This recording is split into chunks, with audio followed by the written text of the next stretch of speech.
Good evening, visitors. Welcome to the Australian War Memorial's Last Post ceremony.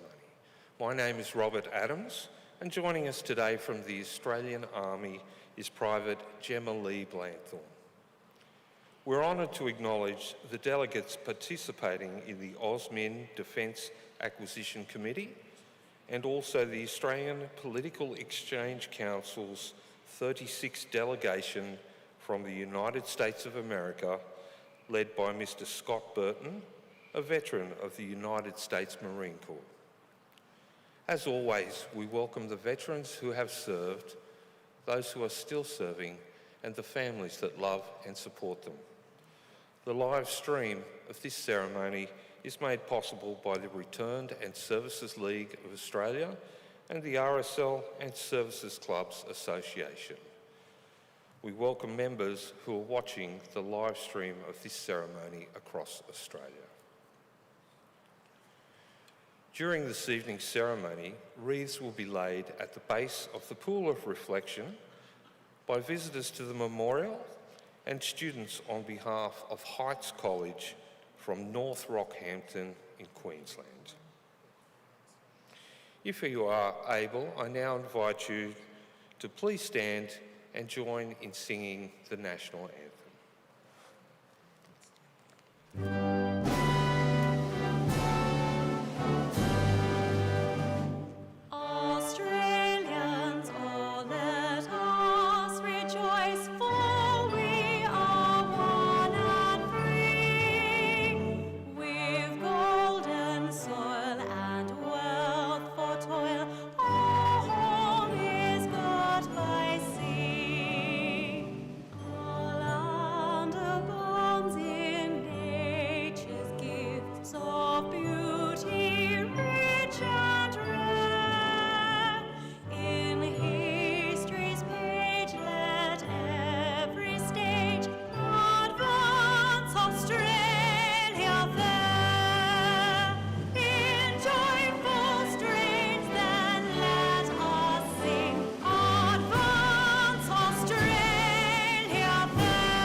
The Australian War Memorial was the vision of Charles Bean, Australia's First World War official historian.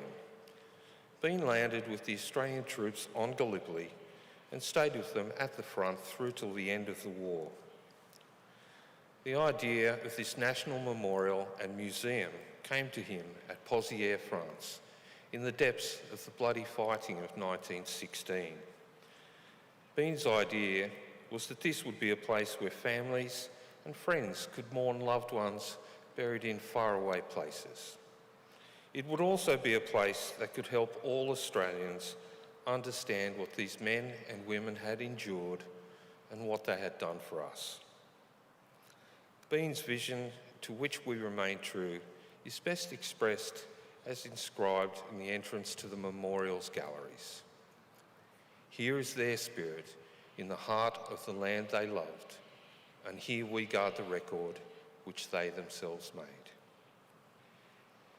Tonight we'll read the story behind just one of those on the Roll of Honour, which lists the names of more than 103,000 men and women who have given their lives for us in war and on operations over more than a century. But first we present a lament, Flowers of the Forest. Wreaths or floral tributes will now be laid at the base of the Pool of Reflection.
Today, we remember and pay tribute to Gunner Francis Septimus Evatt.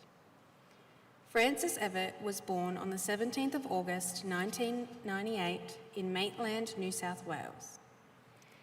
Known as Frank, he was one of 8 children born to publican John Hamilton and his wife Jane. Young Frank received his education at Fort Street Boys' School, where he was a member of the cadets program.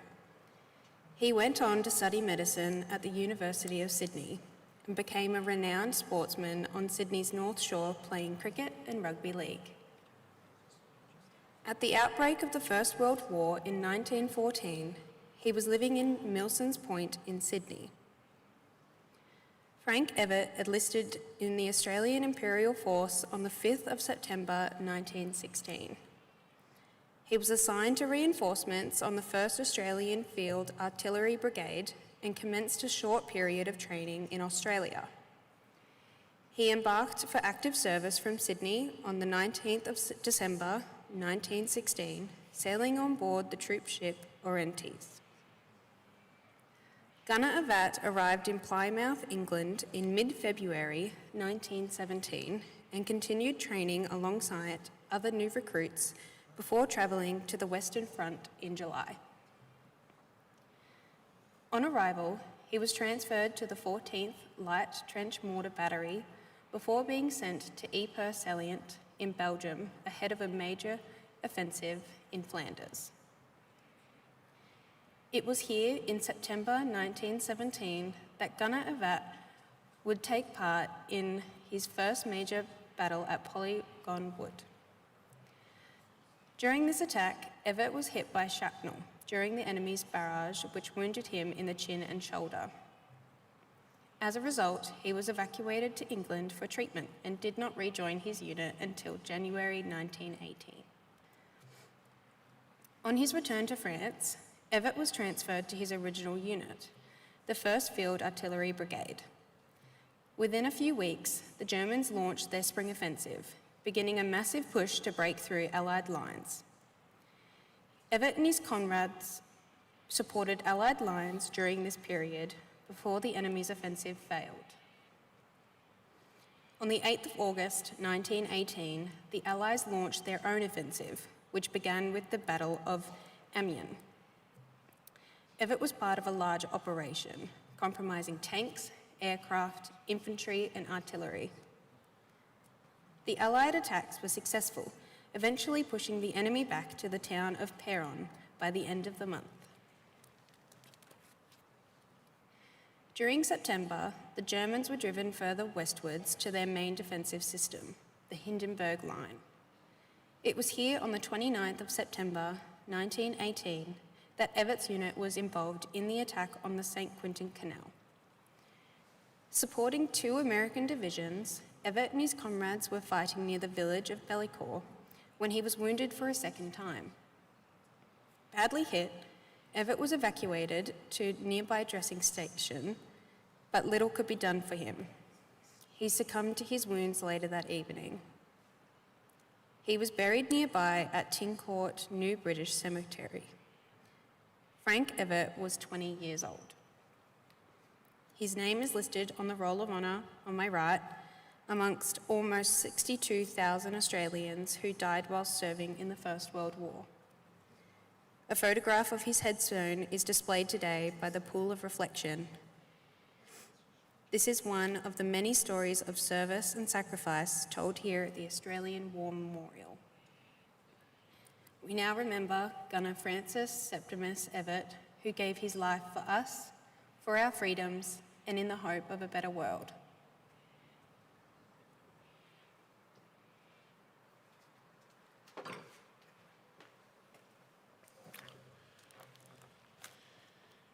If you are able, I now invite you to please stand for the reading of the ode and the sounding of the last post. They shall grow not old, as we that are left grow old. Age shall not weary them, nor the years condemn. At the going down of the sun and in the morning, we will remember them. We will. 'em.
lest we forget. lest we forget.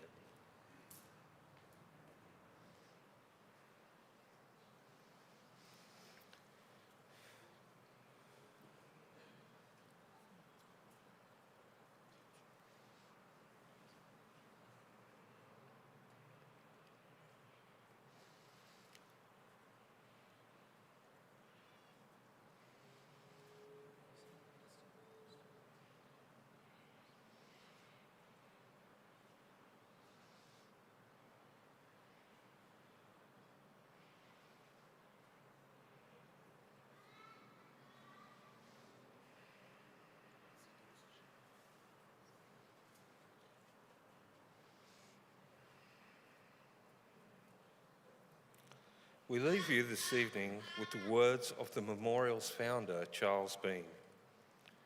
Many a man lying out there at Poziere or in the low scrub at Gallipoli with his poor, tired senses barely working through the fever of his brain has thought in his last moments, well, it's over. But in Australia, they'll be proud of this. Ladies and gentlemen, girls and boys, that concludes the last post ceremony. On behalf of the Director, staff and volunteers, we thank you for visiting the Australian War Memorial today and for your continued support during the memorial's development project. We wish you all a very pleasant evening.